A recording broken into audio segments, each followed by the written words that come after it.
apologize if I woke you. I I did do my best to pack up as quiet as possible, but evidently I failed. How are you feeling this morning?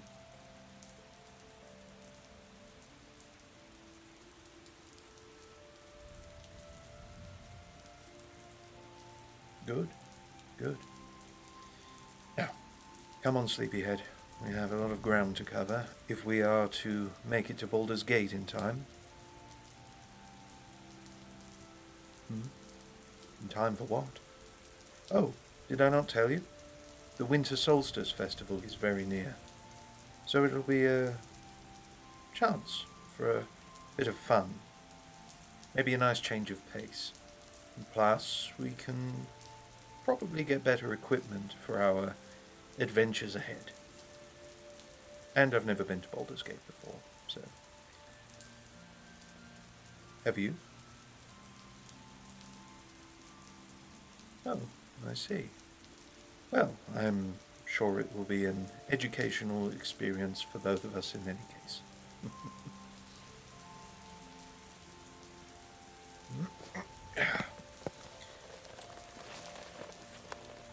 So, are you going to tell me about your former companions?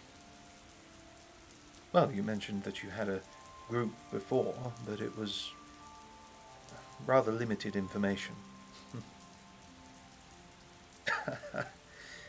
All right, deal. You tell me something and I'll tell you something about my old company. Deal? Very well, I'll go first.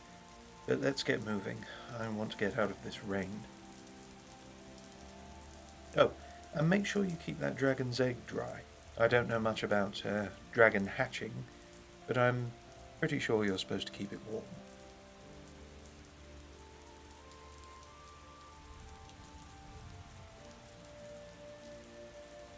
Come on, Cleo. Good girl. Walk on. Walk on.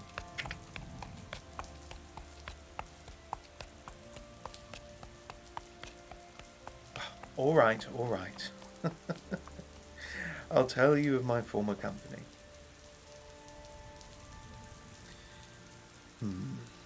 Let's see. Ah, I remember Ferris. Dear Ferris. He was a human man, just like me, who travelled with my former company for quite some time. He was a very pleasant chap to be around. An older gentleman. Every time we stopped for a long rest at our encampment, he would often teach me of what he knew of the sword in his youth. Ha ha, very funny. No, I did know the sword beforehand. I trained at some of the most prestigious swordsman schools in the land. My first teacher was an elven sword master called Master Senethime. He was rather cruel, now I think back to it. But anyway, Ferris. As I understood, he used to be some sort of soldier before he started travelling with us, and he was approaching the age of near retirement at that time, so I think we bonded quite a few times, well into the night, talking of our experiences and sharing stories. And when we had time, he would teach me what he knew of the sword, any tricks he learned, and useful things like that. Ah, well, a valid question. I did know the sword, but that's the thing, you see. I've certainly learned over the years that we are all students of life. No matter how good we get at something, there's always something new to learn. He was a very kind man. What happened to him? What indeed? Well, to tell you the truth, in all honesty, I don't honestly know.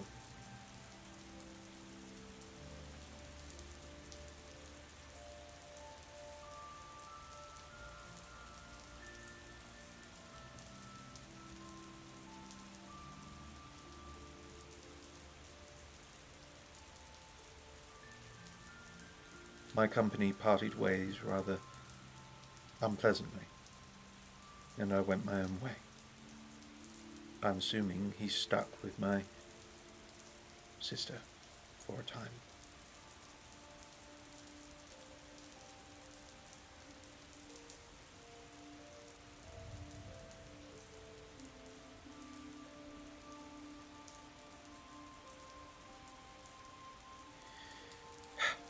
My sister was an elf named Tia. Adopted, of course, but it was actually because of her our company parted ways. She made a deal with a demon in order to... To this day, I still don't really know what the right reason was. To gain power for herself, foresight. She was rather ambitious and seemed to not care what it cost in order to achieve that said ambition. No matter if it was a detriment to the group or otherwise. And, well,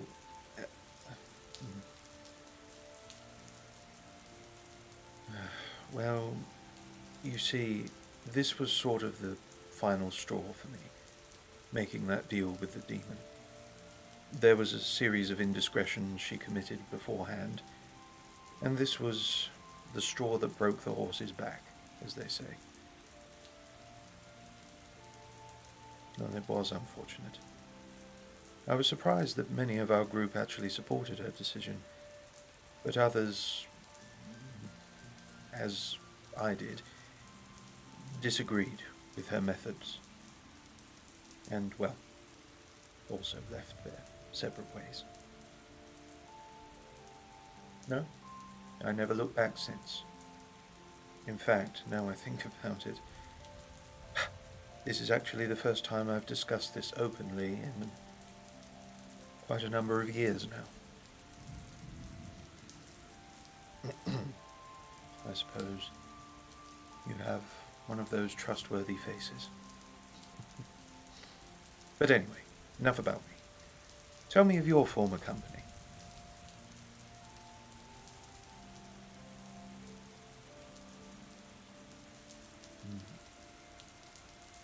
Oh, I see. Oh.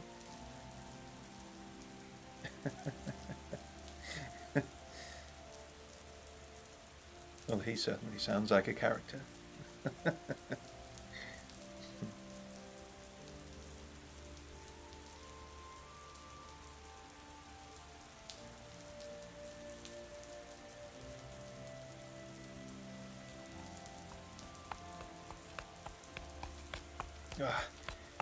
Look ahead.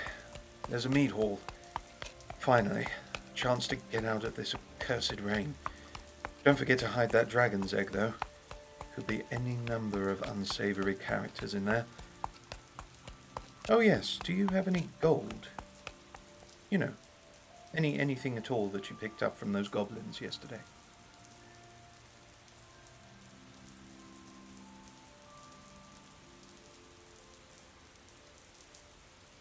Ah, excellent. You can buy the drinks then.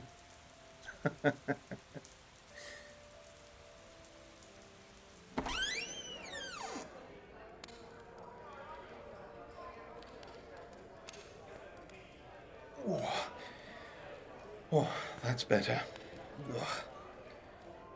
Wow. I haven't seen this many dwarves since... Sir Rolf!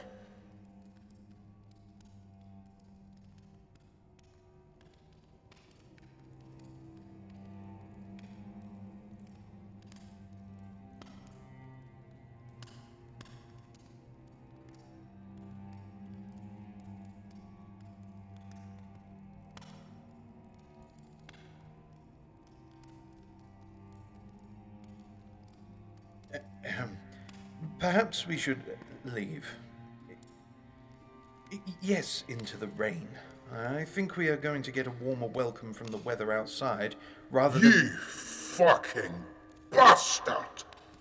Don't you dare Move a fucking muscle, you shitty excuse of a knight.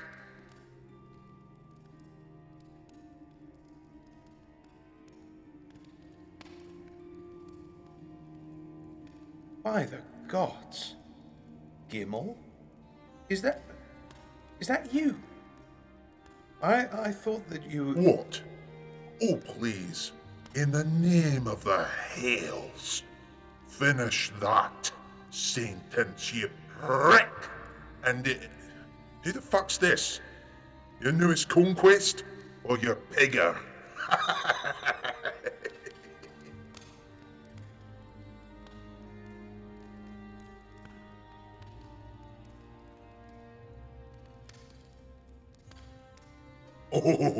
Oh, listen, sweet roll. That prick of a knight has a lot of nerve showing up in my place after what happened between us. Gimel, you aren't still sore about that, are you? Oh, is that supposed to be some fucking joke? Am I still sore? No, I only meant that Do you... you even know who this knight is, doll?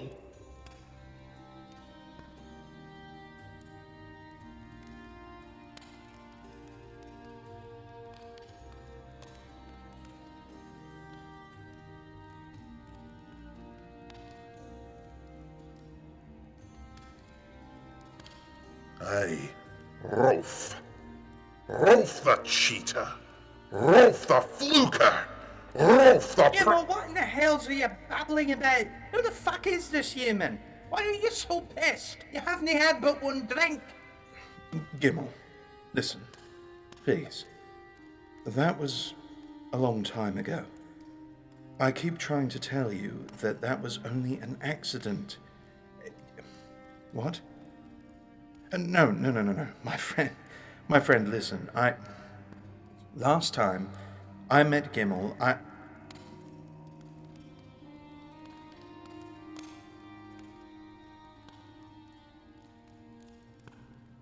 Alright lads, you want to know about Rolf? Well, listen to when he once fought one of the most famous and strange duels in history. Stefan, don't you dare sing that song in here, you worthless little... I said stop! Don't sing that song in here! I forbid it! In famed mithril hall where beards grow thick and gold is bright, lived Gimel Stonehand, a dwarf of terrible might. His axe, 'twas said, could cleave a mountain, his shield could turn the storms, and he hated knights, bards in tights, humans of all forms. Sir Rolf rode in, polite and pale, a tourist, truth be told. He wore his blackened breastplate worth a king's ransom of gold. Gimel spat at his armored feet, a challenge in the air. You big and soft and shitty knight, fight me if you dare. Sir Dwarf said, Rolf, I'm looking for a washroom if you please, and maybe a small pastry, perhaps some wine and cheese. But Gimel bellowed, silence the challenge stands, my human foe. A duel of honor, you bloody knight, or face my mighty blow. Rolf sighed, he bowed, he drew his sword, looked round at all the folk. He was put out, he was annoyed, he thought it was a joke. Stefan, I said stop singing! All the dwarves around who saw they beat their mugs and bellowed and roared. The odds were a 1 in 20 score for Rolf to last a second or more. The horn was blown, the fight began, Gimel charged with mighty speed. A blur of metal hair and beard, quite terrifying indeed. Sir Rolf in panic tried to jump back, a move quite poor, but wait, there's more. His spurs caught onto a flagstone pole, he fell on his arse upon the floor. He didn't fall quite backwards, no, he tumbled sideways, left and flat. His sword flew from his armored grip like a crazy demon bat. And as he rolled, his steel-clad elbow struck the ground with a mighty clang. He flinched, he groaned, he covered his face, afraid his final song now might be sang. But where was Gimel? Where was the blow that should have split Rolf's head? The champion dwarf stood frozen, trapped like his boots were made of lead. For in his charge, his fierce war cry, his great charge forward towards the knight, he'd run face first into Rolf's shield, his beard obscured his sight. The shield still strapped upon Rolf's arm had hit the dwarf just right.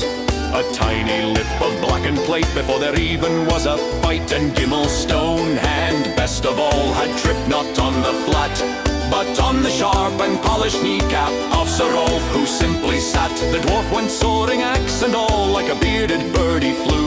He flipped completely backwards, disappearing from all view. He landed hard inside a barrel marked finest dwarven mead. His head popped out the other end, unable to proceed. A hush descended on the hall from high and from the low. Then Gimmel's voice from midst the brew, "The human won it, no!" Sir Rolf, confused, stood slowly up, retrieved his sword with care. He wiped the mead down off the blade, a look of blank despair. The dwarven elders stroked their chins, looked at a legal dueling scroll. Rolf must be allowed to go in peace, our Lord protects his soul. So Rolf collected his possessions, victor by a fluke. He left the hall a champion, graceful as a duke. The dwarves remained in silence, staring at the mead-soaked floor. Their champion heaved, he was still stuck, had splinters and his trousers torn. And all they had to show for it, an odd legend and carol. The day Sir Rolf did come and dunk their champion in a barrel.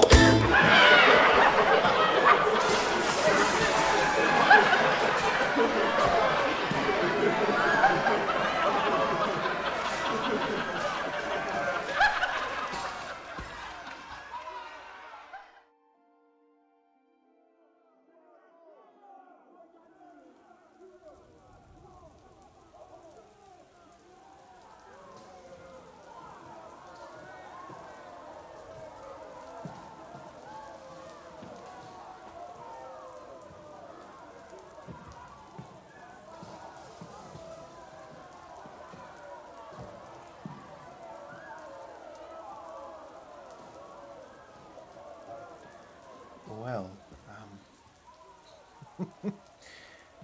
that was certainly something.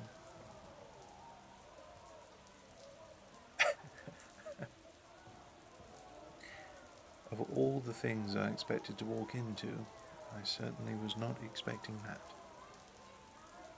I certainly wasn't expecting a bardic musical.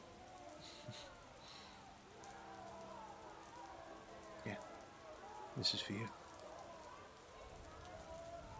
I'm sure Gimmel is more the expert, having experienced an entire barrel of it at one point. But it is finest dwarven mead. I was only joking. You don't have to worry about paying for it. No, really. I'm serious. It was fun. You had some good moves in there. Yes, I know it was potentially accidental, but you managed to make it look a lot more graceful than perhaps you intended.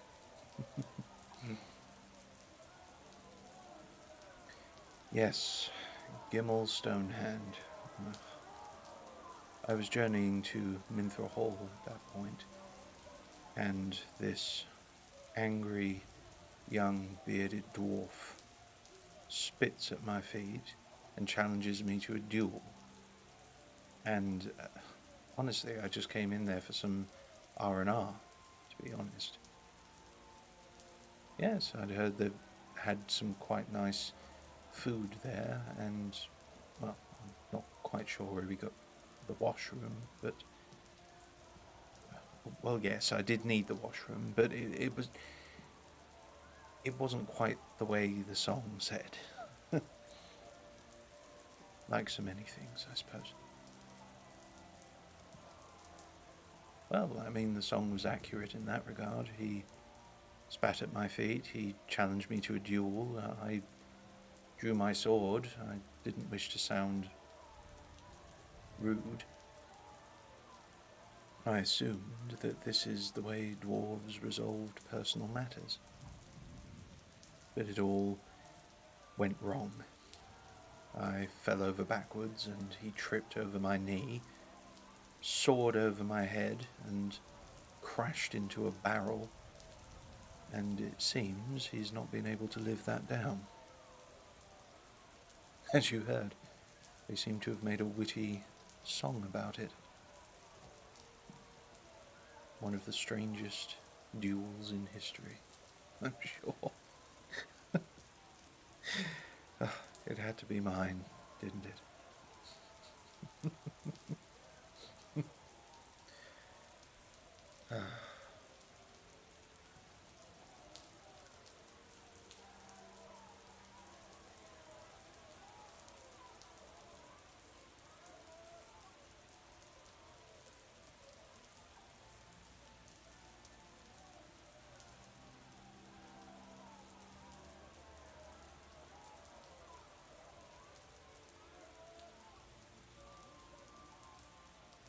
Thank you for what you said in there. You stood your ground against Gimel, and you told him that I was your friend. It's been a very long time since anyone said that. So, thank you. I don't believe there has ever been a time where I hadn't wished for a friend, but I don't know. It's so often difficult to tell when one's on the road which friends are worth keeping around and which friends are going to hurt you. Well,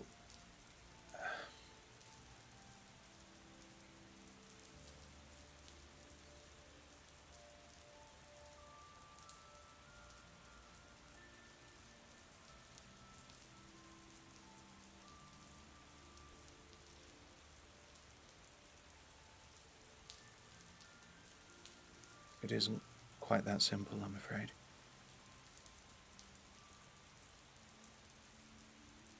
My friend, I have been on the road since I was 19. I've rescued just about every kind of person there is. Most of them are awful, deplorable people. Conceited, self-absorbed, arrogant. There are some who are good, righteous even, that offer you the shirt off their back to stop you from going cold in the night. And there are few, too few, worth dying for. And I'm sorry to say that I've never met anyone of this category as I approach my 33rd year.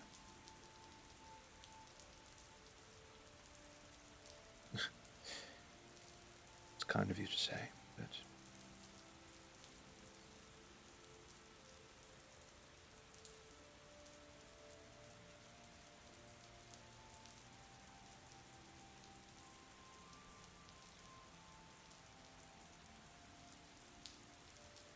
well, yes, of course, I've had those kind of companions before, but whilst I would have liked to assume that they were the very few category, they turned out, all of them, in the end, to be fitting in with the majority. So I suppose I made up my mind a very long time ago that perhaps it was better to be alone. And for a long time, that's what I did.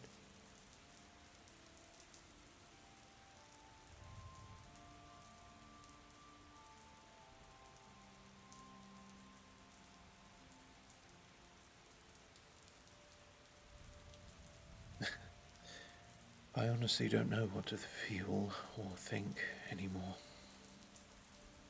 The road of life has led me down so many different paths. Each one I thought was the one for me. But there is a comfort in doing good for others. There's a sense of righteousness in one's life when you do good deeds simply because it's the right thing to do. It helps you believe that there is something else to this life.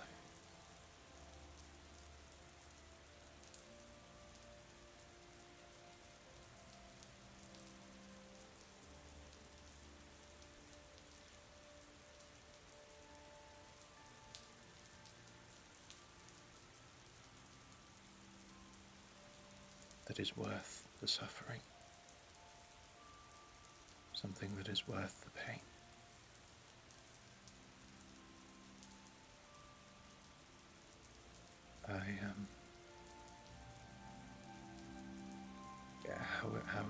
How was your mead?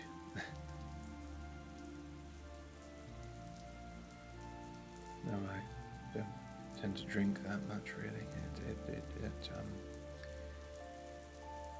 It interferes with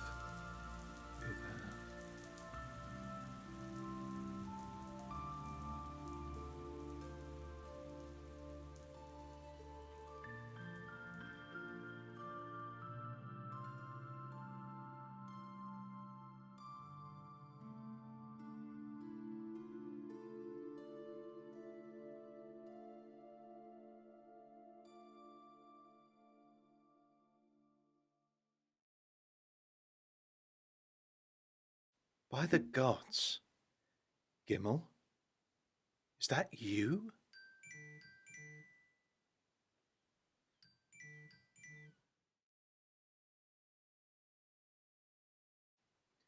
Got a delivery. Almost had it!